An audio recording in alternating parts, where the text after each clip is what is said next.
Hey, hey, hey, hey, hey, hey, hey, hey, hey, hey, hey.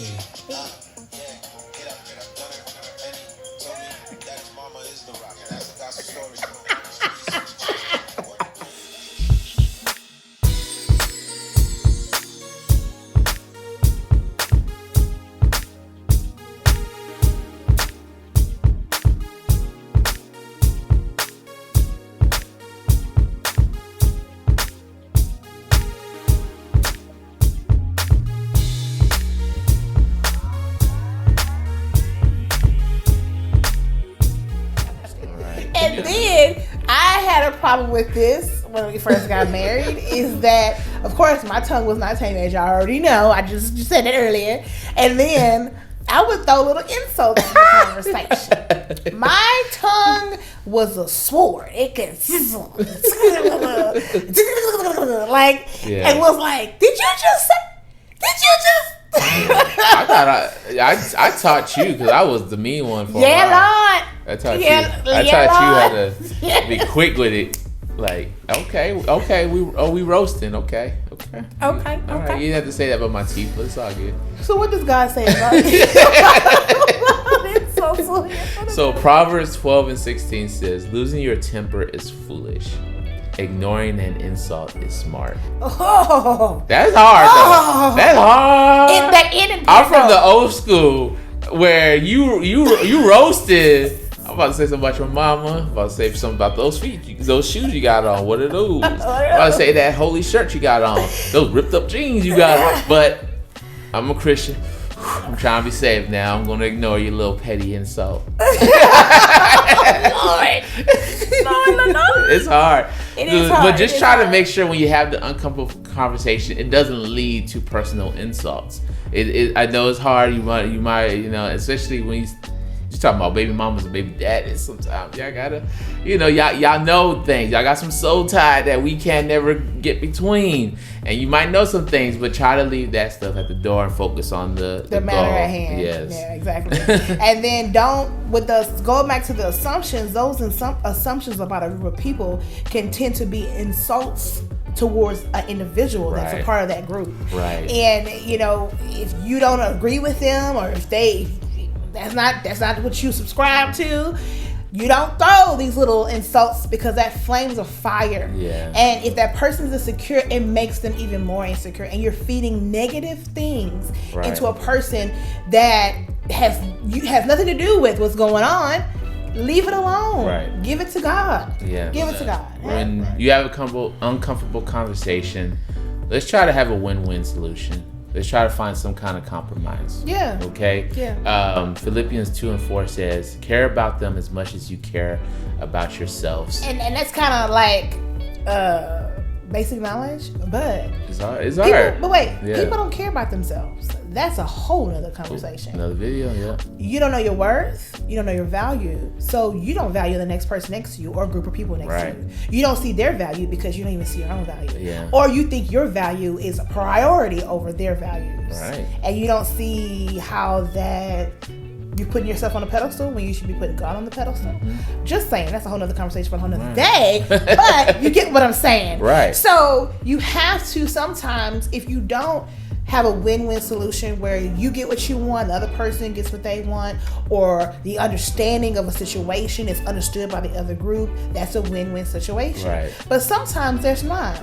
Sometimes you're sticking on your morals, you're sticking on what you believe, you're sticking on what granddaddy taught you and grandpa and all the generations taught you, and you're not trying to see the bigger picture of what's going on.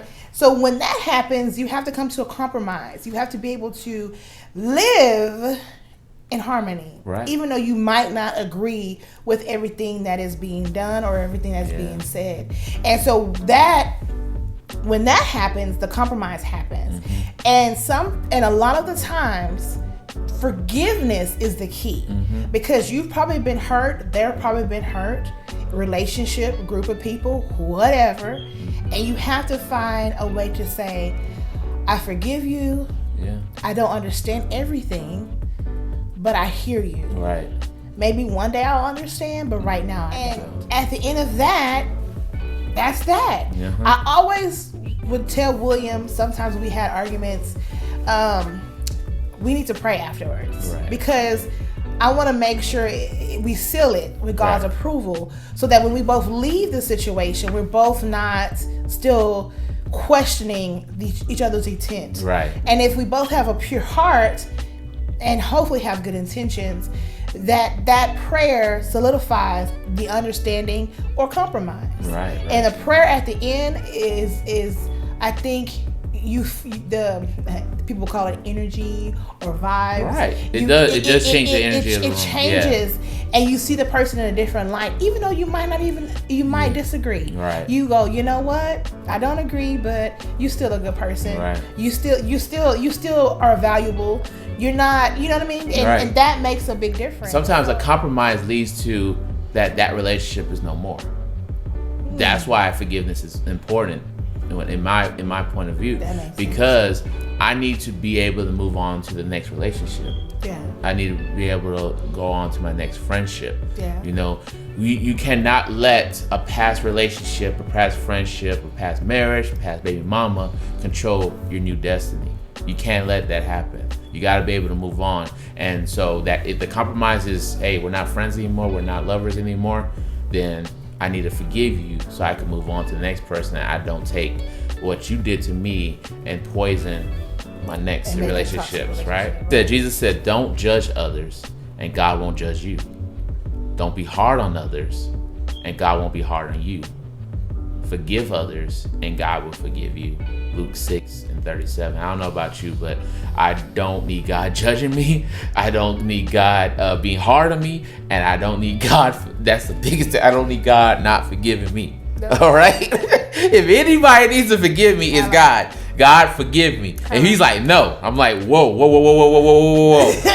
wait, what? We mean no. You're not gonna forgive me. Yeah, you're still holding on to anger for the other people. I can't move on. I can't do what I want to do in you until you let go of that. Seeing the world like this, and as I grow, I kind of see it differently. Anywho, but it's more evil. Yeah. It's more negative than positive in the world. Yeah. And when you see that one positive person, or that one person who might see things a little bit different than you, it makes you stop and go, wait a second, maybe I was thinking about them all wrong, or maybe I was thinking about this all wrong. Maybe I can support what I can understand. Right. And you might not understand everything, but maybe you'll be able to understand some parts of it, which means if you're understanding it, that means you're going to do good towards it. And as Christians, we're supposed to be trying to do good in the earth. We're actually not trying. We're supposed to do good in the world. Do good. Do good. Right. You don't want to be that part of that evil atmosphere that we live in. I mean, every part of what we go through every day, every daily, and that's what I want to get to, is that every day try to do good. Every day, even though things don't seem like it's going right, or relationships not going right, or what you're feeling is not going right, try to find ways to do good. Romans 12:14-21 says, ask God to bless everyone who mistreats you, and ask him to bless them and not to curse them.